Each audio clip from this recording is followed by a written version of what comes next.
Hello, and welcome to today's webinar, The Health Impacts of Cell Phone Radiation. My name is Michelle Dixon, and I am the Program and Development Director for the Massachusetts Breast Cancer Coalition, and I thank you for joining us today. I am very pleased to welcome today's speaker, Theodore Scarado. Theodora is the Executive Director of the Environmental Health Trust, a scientific think tank that publishes research and educates policymakers on environmental health issues. She directs EHT's educational programs, publishes research, and coordinates scientific conferences and programs in the U.S. and internationally, alongside with EHT's senior science advisors. She has co-authored several articles on electromagnetic field policy and is a lead policy analyst and researcher for the Environmental Health Trust database on international actions, which is a comprehensive collection of information on policy actions on cell phones and the wireless. She's been invited to present at numerous U.S. and international conferences on environmental health, and she's on the board of PhoneGate Alert. Theodora has also partnered with NBCC to develop a module on cell phone radiation for our environmental health education program for students. Theodora, welcome. Thank you so much for having me. So, welcome everyone, and I'd like to point out that Dr. Deborah Davis of Environmental Health Trust also has a webinar that's online, so I like to think of this as sort of part two in providing some updates on the issue of cell phones and wireless radiation. Please go to our website at Environmental Health Trust, EHTRUST.org, to learn more, to sign up for our newsletter. And as Michelle talked about, the Massachusetts Breast Cancer Coalition has a student guide where you can educate students and also really educate yourself. And I wish I had known this many years ago when I got involved. So the first thing I wanted to point out that I was shocked to learn, cell phones are marketed to be in our pockets. This is a T-Mobile ad. Is that an LG USA Mobile LG G33 in your pocket, or are you just excited to pre-order it? But what we're not told is, in fact, that if you go inside the settings on the instructions for that phone and for all cell phones, there's information about wireless radio frequency radiation. In this case, there is a fine print warning of 1 centimeter. This device was tested for typical body-worn operations with the back of the phone kept 1 centimeter between the user's bodies and the back of the phone. And to comply with those regulations, our federal safety limits on cell phones, which are not safe, but they are the limits we have, which are outdated, you need to keep a distance between the body and the back of the phone. And yet, most people are completely unaware of that. This is an excerpt from a CBC investigation where the reporter, Wendy Mesley, investigated cell phones, had them tested, and what she found, which is what Environmental Health Trust and many scientists have been publishing and documenting on for years, is that when cell phones are tested for radiation in your pocket or in your bra, or how most people use their cell phones, which is right up to their body, resting with the bottom of the phone right on your pregnant abdomen, if you're pregnant, that phones actually exceed the levels which the government says is safe. And this is just a short clip from this piece. Whoops. There we go. Why don't they test the way that people use it, like next to the body? Oh, I should mention this. Cell phones are not tested in body contact position. So she is interviewing Dr. Deborah Davis in this piece here. Why don't they test the way that people use it, like next to the body? I think if phones were tested the way people use them, none of them would pass. The results from the first test, the way manufacturers do it, are in. All 3 phones come within the safety limit. Okay, so that's no surprise to you. That's no surprise. Time to start our test the way most of us carry them. We'll roll this thing all the way up until it touches and has a 0. Yeah. Have you ever done that test for anyone else? No, I haven't, because it's not a requirement, so the manufacturers don't do it very often. Not required, even though most people we talk to say this. Yeah, I definitely would not carry it 5 millimeters for my body. I would have it very close to me. So the tests are all done. Tests are all finished. And The number exceeded the limit. It went up significantly with each one of the phones. that's right. The phones exceeded the safety limit when they were moved right against the body. The radiation absorbed increased 3 to 4 times. Now, this is just an example of the problems we have with cell phones, cell towers, Wi-Fi, wireless, 5G, and all of these wireless devices that have come into our lives. And that is that the way they are tested is not the way we use them. But in addition, if you look at this picture, you see there's this machine with this long thing that takes temperature. And there's this, it's really to represent the body, inside of the body. There's this homogeneous liquid, not how our brains are, which is different textures. There are different textures in our brain. Our bodies have different tissues that absorb radiation at different levels and are differently sensitive to it. But this entire way that we test and how we test is simply not relevant to understanding how it might affect our health. And Environmental Health Trust and many other scientists have been working on this for years, calling on the federal government to change the way we test, what our limits are even testing for, because what this long thing is actually a thermometer. It's actually testing the temperature, because the FCC and US government and many other government authorities would say that heating is the only harm. However, what we know is that heating is not the only harm when it comes for cell phone and wireless radiation. And yet there's a lot of pink washing going on. And I have so many examples of this, despite the fact that the cell phone companies are quite aware of the research and are in fact funding a lot of research and science on this issue, not that looks at long-term health effects, but that seems to show that there's no effect or shows that government limits are met. So we must remember when medical doctors promoted cigarettes and when children's feet and people's feet were x-rayed, the cell phone, the facts about the cell phone that struck me, and I'm going to talk about the wider issue too, but let's focus on phones for a minute, is that there is no and has been no pre-market safety testing for long-term impacts on health or the environment. In fact, the study that the US government just released a few years ago was to be the testing for long-term impacts using an animal model, using animals, and they found clear evidence of cancer. There isn't surveillance to see, are people getting sick? If so, how are they, what's happening? Are there any side effects from all of this exposure to cell phone radiation?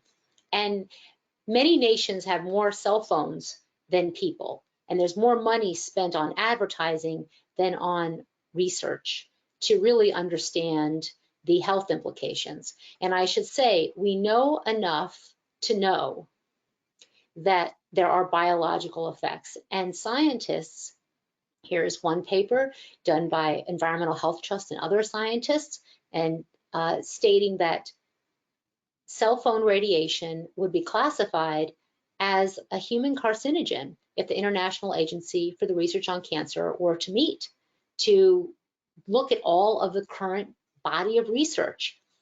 There are many published papers, and we have them all at Environmental Health Trust, ehtrust.org.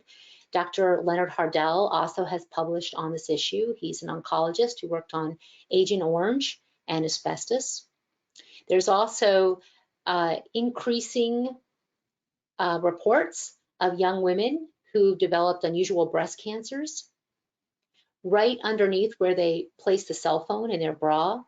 And there is a published case report looking at a couple cases of young women, but Environmental Health Trust has been contacted by over 20 women reporting this. And yet, so phones are not tested touching the body, and here they are at very close range. And what you're seeing is where they found the tumors and where the phone was placed in this young woman. And this is from the published report by Dr. John West, which you can read more online on these tumors, which are right where the cell phone was placed in their bra.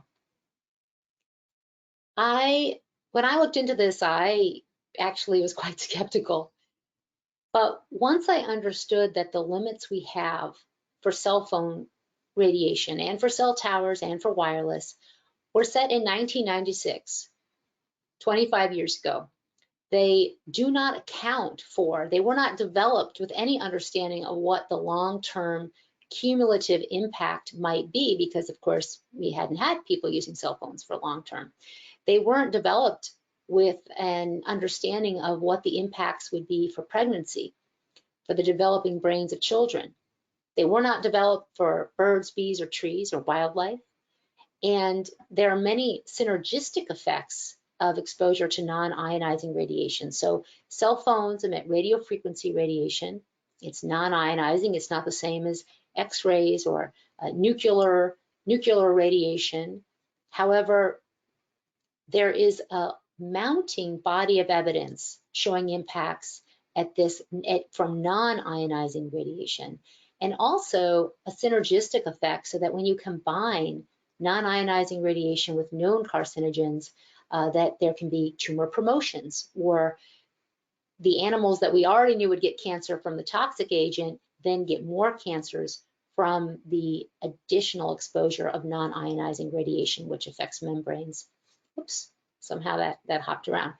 The International Commission on Non-Ionizing Radiation is also looked to alongside the US FCC as an authority on the matter. And they make recommendations, they publish reports about what is safe and what is not. And they're an invite-only self-monitored organization with long-standing history of industry ties. So we're in a situation much like tobacco, except I do believe that wireless makes big tobacco look like a mom and pop shop with how they have captured our federal agencies. And then we're in this situation where there are devices like this, which I was able to buy off the internet. It's a little plastic apparatus where you put the phone in, and that way you can text while you feed your baby. I know that when I was feeding my baby, I used to have the cell phone right in the sling next to my baby, unaware of this issue. The US FCC in 2019 put forward their determination that we don't need to upgrade those 1996 limits. And in fact, they stated that it's unnecessary to change the way phones are tested. And because of this, and because of other statements that they made and the way that they made their determination, the Environmental Health Trust, along with 12 other petitioners, has filed legal proceedings against the FCC, and we're awaiting a court decision on our lawsuit about these limits. So here I have a picture. This is actually when I was in Greece, and this man had this phone on his chest like the whole time, for hours. And yet we are sold that this is the best, that we will experience a Wi-Fi peace of mind, or that we should binge on the beach as people do, or that we should binge watch shows without being told safer ways to use technology, which I'm going to talk about. Dr. Deborah Davis, who has a webinar at the Massachusetts Breast Cancer Coalition site, which you can please watch, has published several papers and books, and her book Disconnect and the Secret History of the War on Cancer, I highly recommend. She talks about how the cell phone industry has war-gamed the science, and how decades of research has found effects, and our government limits are outdated. And she also tells the stories of people who've been harmed, and also scientists whose studies have been war-gamed by the industry. We know that cell phone radiation penetrates deeper into a child's brain compared to an adult. Oops, I didn't know that the sound was on that. And this is imaging done by Claudio Fernandez and scientists who work on modeling the penetration and the intensity into the brain, looking at different tissues. And if you see from, and by the way, this is slowed down by billions of times actually, the brighter colors, the yellow and the orange and the red are the more intense levels. The lightest is the most intense. And this is showing how deeply a cell phone to the head, the same cell phone, when you compare a child to an adult, can look quite differently.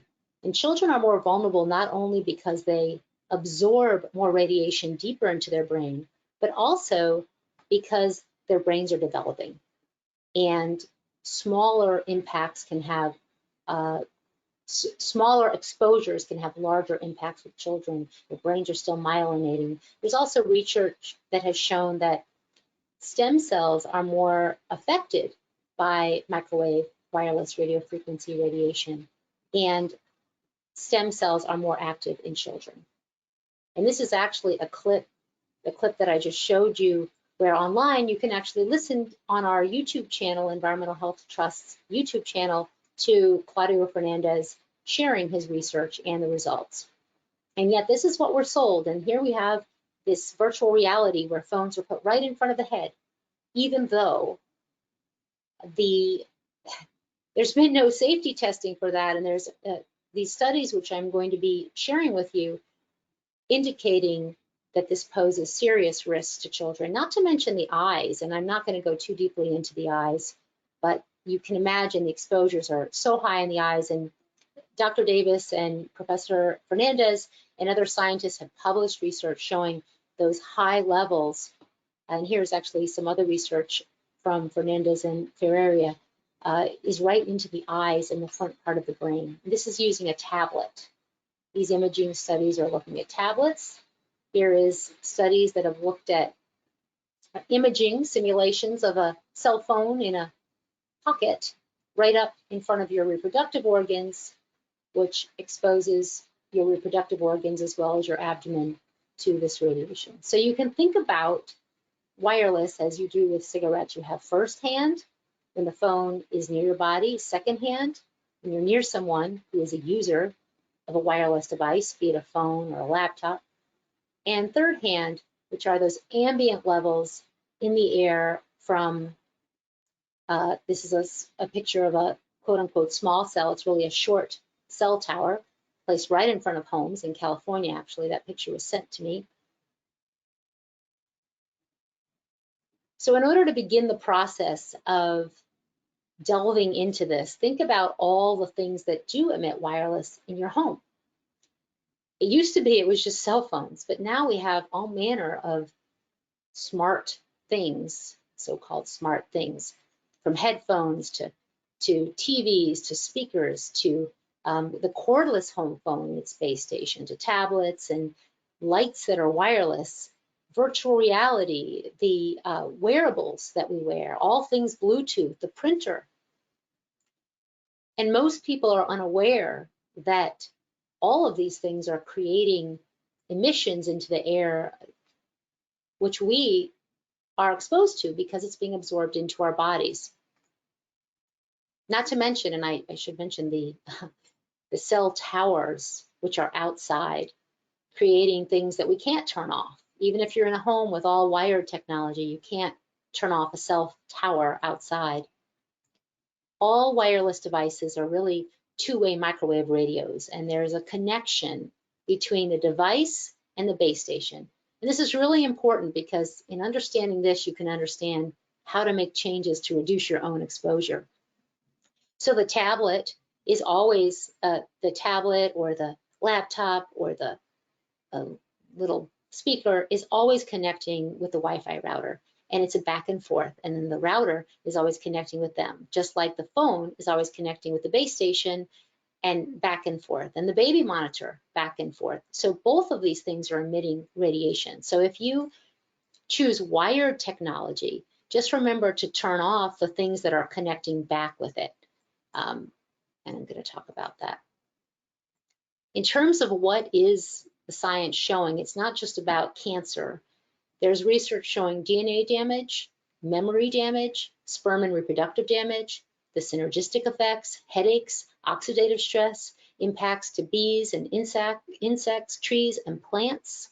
And again, please go to Environmental Health Trust to read some of those studies.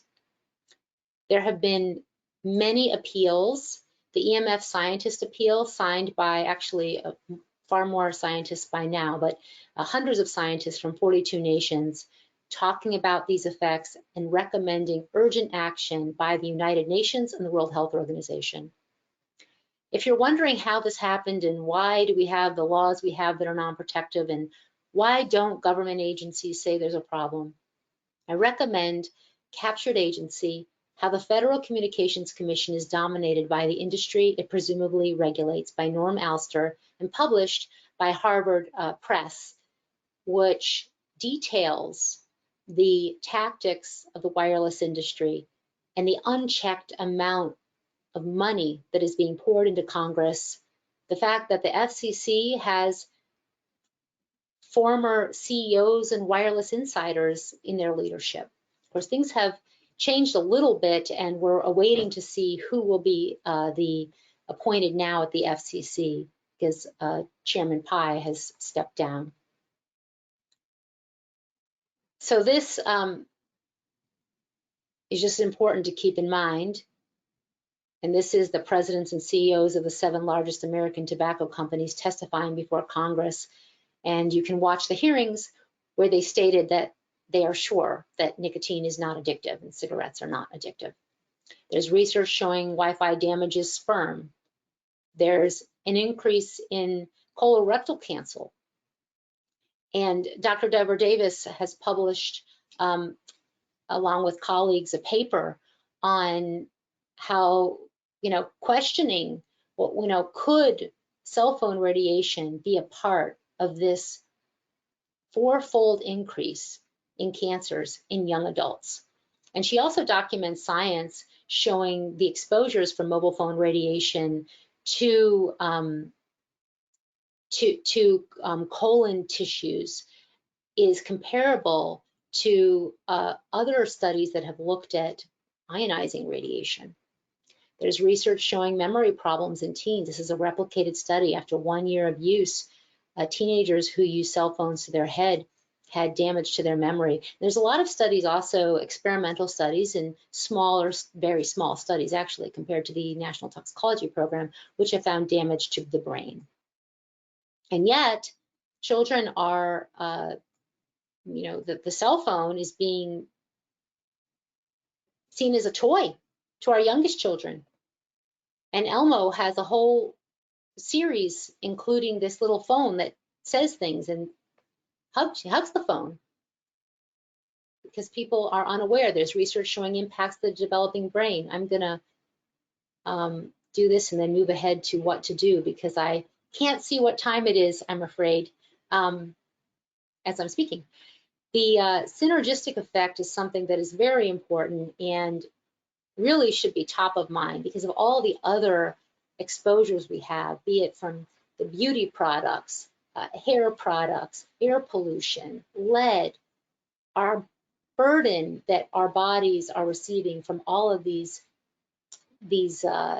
environmental pollutants and the pollutants that we bring into our own home, unaware that they're harmful, in combination with electromagnetic radiation, as I've talked about, is an issue that needs to be top of mind because of the research that has shown tumor promotions and a synergistic effect between non-ionizing radiation and known toxic exposures.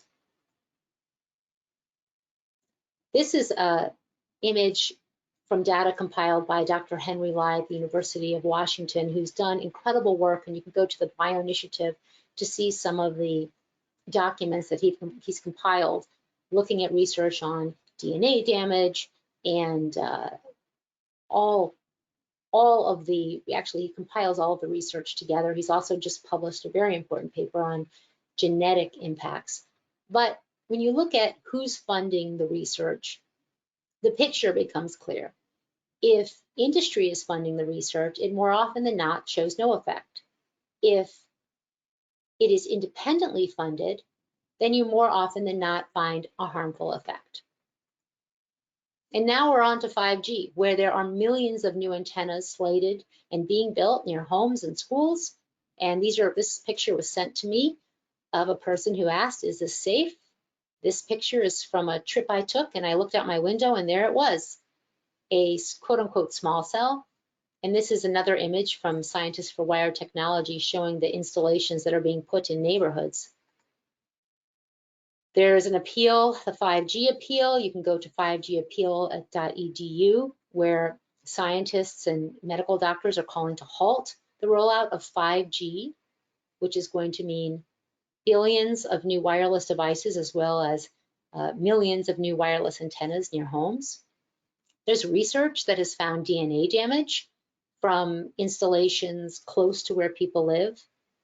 I want to not leave out some of the incredible resources we have and what people can do. So the Baby Safe project is been signed onto by over 200 doctors, educators, and experts, recommending reducing exposure for pregnant women. Keep the cell phone away from your body. Don't hold the wireless device against your abdomen.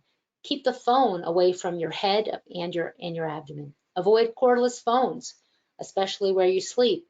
Connect to the internet with wired, not wireless, and we talk about how to do that on our website. Dr. Hugh Taylor, who's chief of obstetrics at Yale New Haven Hospital, did research showing that when pregnant mice were exposed to cell phone radiation, the offspring had more memory damage and actually altered brain function and hyperactivity. So this is a really useful resource. There's videos, and you can contact them and have that information sent to your organization to share. I know that in Baltimore, this is being passed out by nurses that are doing home visits. Another resource on 5G is the New Hampshire State report on 5G health and environmental impacts.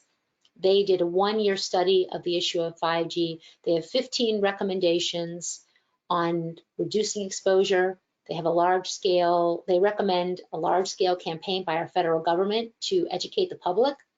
They recommend using wired instead of Wi-Fi, establishing radiation-free zones in buildings, and they're calling on health agencies not only to issue, I don't have all the recommendations here, but not only to issue clear recommendations on how to reduce exposure, but on setting protective limits for people and for wildlife.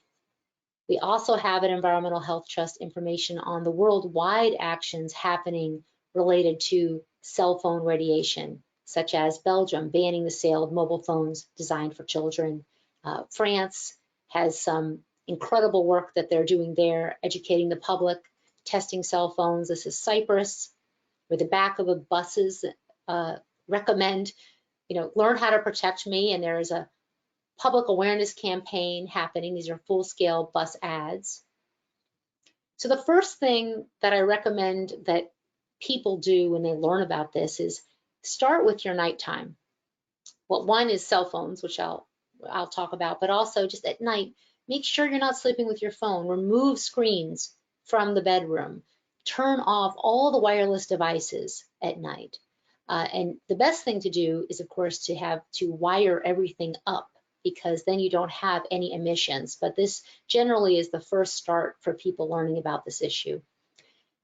And blue light is not something I'm talking about right now, but it really is an important issue. It impacts your sleep. There's research that has tied blue light and light at night to breast cancer and other cancers. Don't sleep near a utility meter. Don't have electronics and cords around your bed.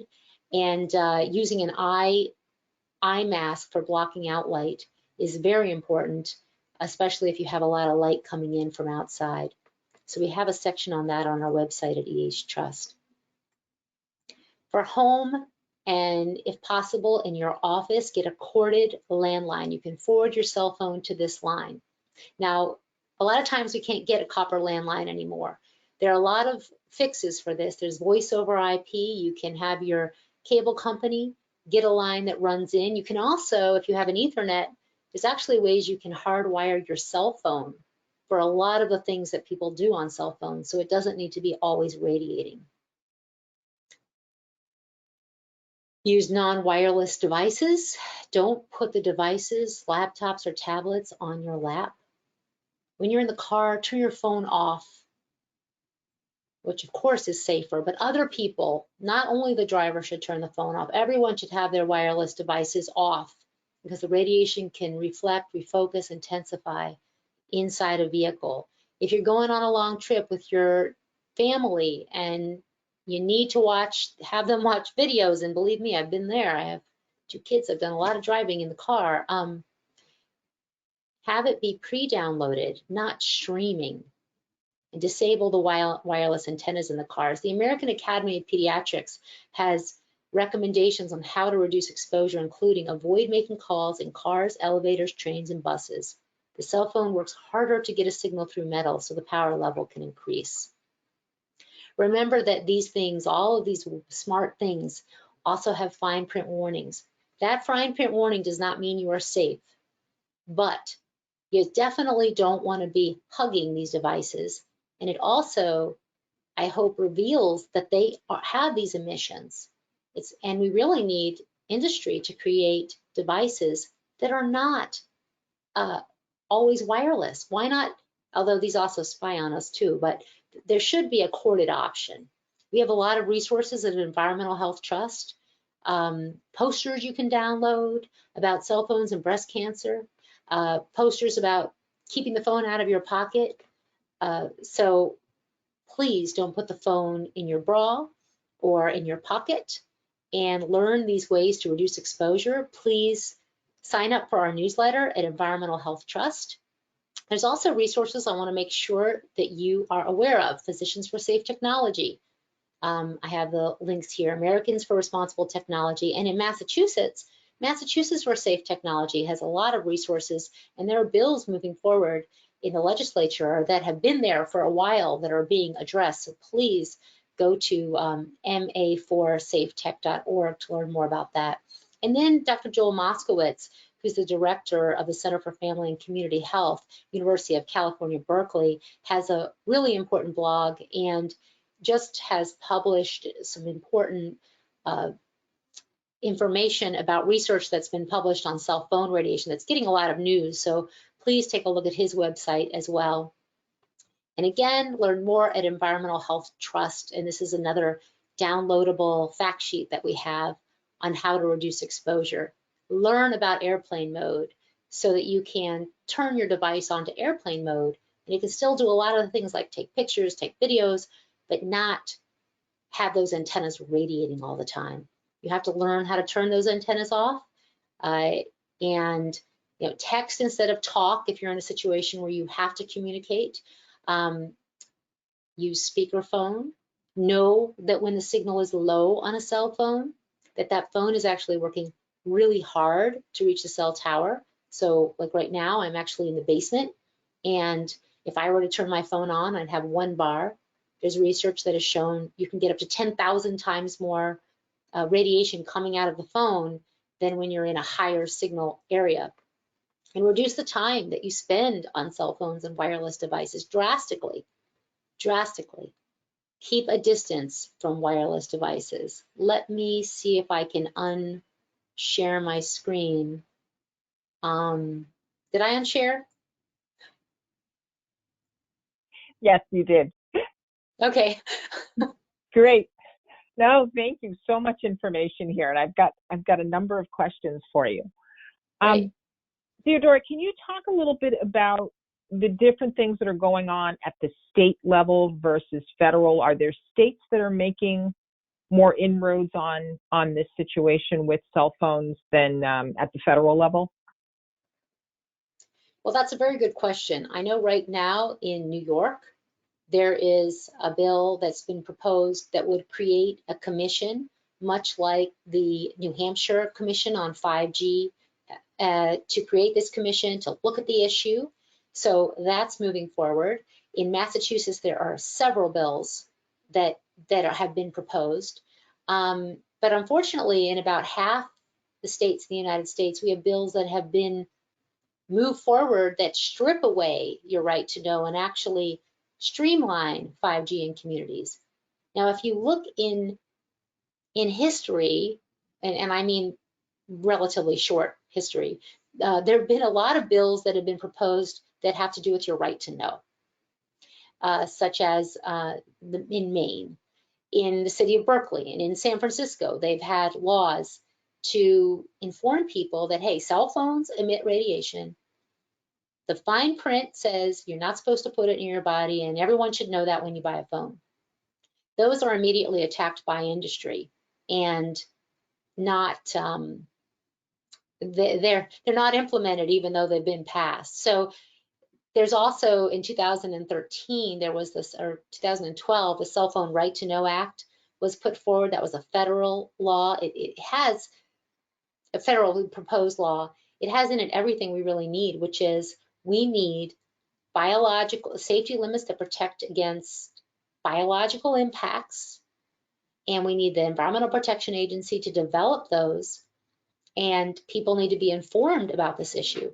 That did not, of course, pass, but there's a lot happening. I would really recommend find a local group in your community, get connected, and start talking to your elected officials at the local level and at the state level to get some change. Because if you're in a state where they're streamlining 5G, a lot of those groups are trying to undo that law. If you're in a state where they don't have that yet, I can assure you it's coming down the pike. And then there are all of these ways to move forward legislation that would provide more protective regulations and also oversight. There is so, we don't have oversight or enforcement. There's no pre-market testing, no surveillance, no enforcement for when companies are breaking the law in terms of the cell towers, which often exceed their limits on rooftops, say.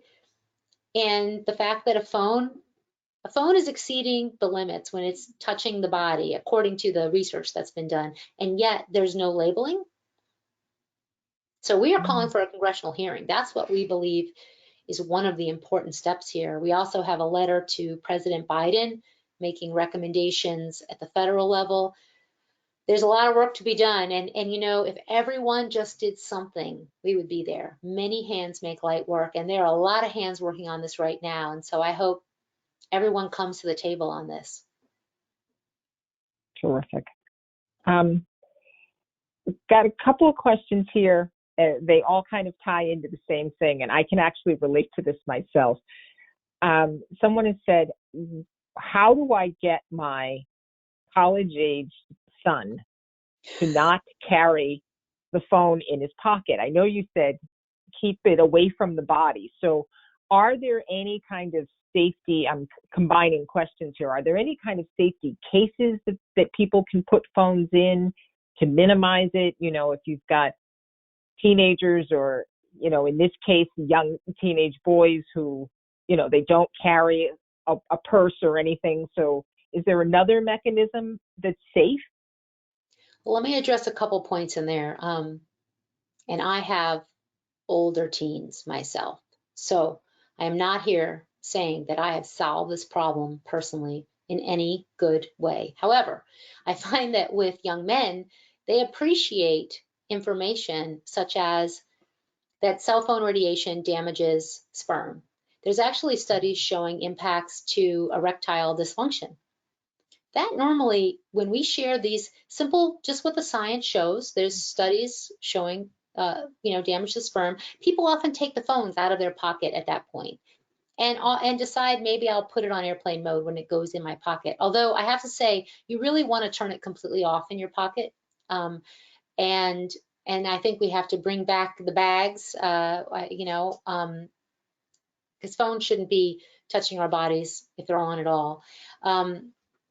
So, and this also raises the issue of the importance of getting policy change, because we as parents, this is what parents ask me all the time, what do I do? How do I deal with my kids? I mean, how do I deal with my kids' friends who I love dearly, but they're not doing the safe things that my children are doing, say? Well, this is why we have to fix the law, because there's only so far we can go. We also need to educate youth so they understand. And they're educated. They're getting up on these environmental health issues, and they want to fix these problems. So here's another issue of which there are solutions. So having them get educated and shifting the conversation. This is not about we don't want technology. This is about, hey, let's just use it in a way that's going to keep our brain smart. So cases. I cannot comment on specific cases because there has been research put forward that shows that depending on certain situations, you might not always get what you want from that case. And my concern about a case is that our young people, we get them a phone for some reason, and we get them a case thinking that will protect them, and then they use the device in a way where the case is actually angling the radiation right back into the body, because kids are not going to be checking. Let's say this was a case and it's stopping the radiation from going here. Well, what's to say that your kid isn't going to put it in the other way?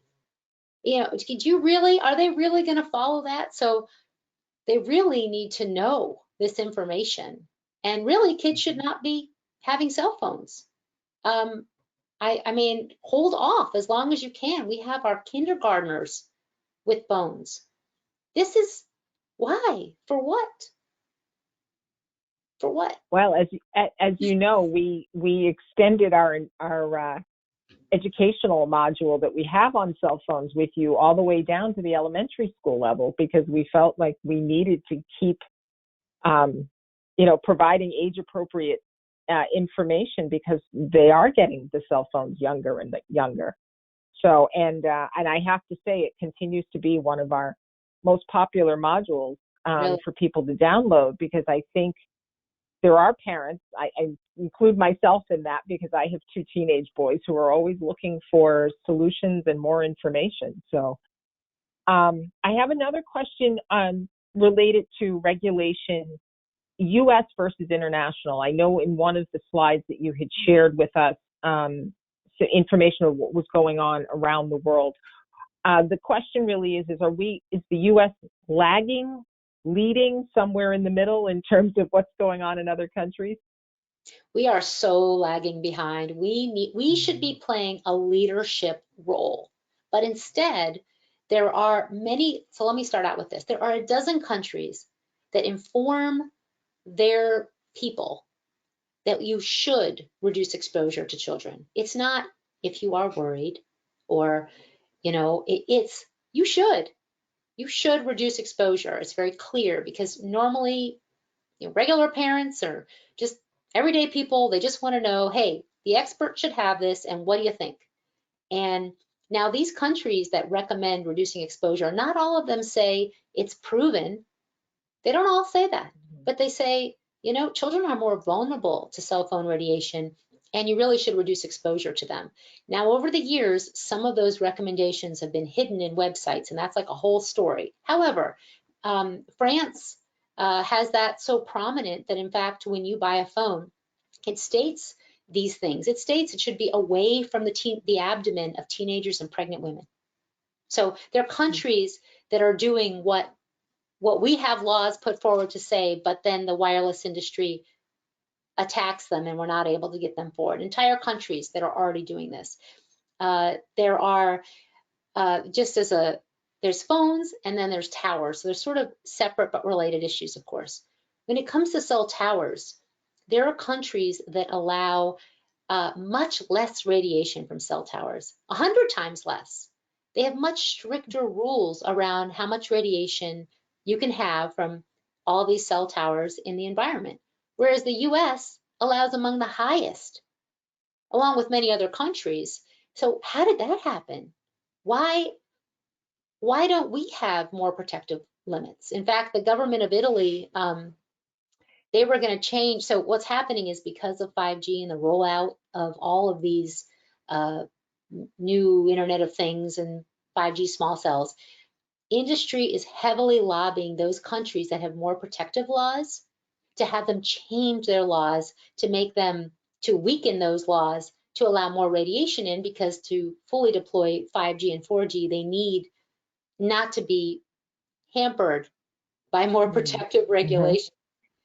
And thankfully, in Italy, where there are 600 countries that have passed resolution, 600 cities, I apologize, municipalities, to to halt 5G, they haven't changed their limits, but there has been a lot going on in other countries. We should be labeling. Why don't people know? I mean, I could walk down the street. I live in the DC metro area. I'm in a very urban area, and I could literally pluck cell phones out of people's bras. I could just walk down the street and be like, and I have my little cards, and I'll hand them to people. I'll be like, hey, just have some information. Some people get upset with me, but most people say, thank you. I didn't know. No one told me. And people need to know because it's so easy. Take it out, turn it off. You're not using it. Why does it have to be on all the time? So, well, we are happy to help support you in spreading the word, and appreciate that you have helped us with our student modules, and continue to come on and share your knowledge with us and with our supporters. And so I want to say thank you very much again for all the work that you do and for taking the time to be here with us today. On behalf of Cheryl Osimo, our executive director, and our board of directors, they join me in thanking you and thanking everyone who has signed on for today. For those of you who are interested in the recording of this webinar or for the webinar with Dr. Davis, who was on with us before, both will be available. Dr. Davis is already on our website, but our conversation today with Theodora will also be up later this afternoon, and you can find that at www.nbcc.org. And with that, I wish you all a very happy afternoon, and Theodora, thank you again. oh, thank you so much. Take care. Bye-bye. Good afternoon, everyone.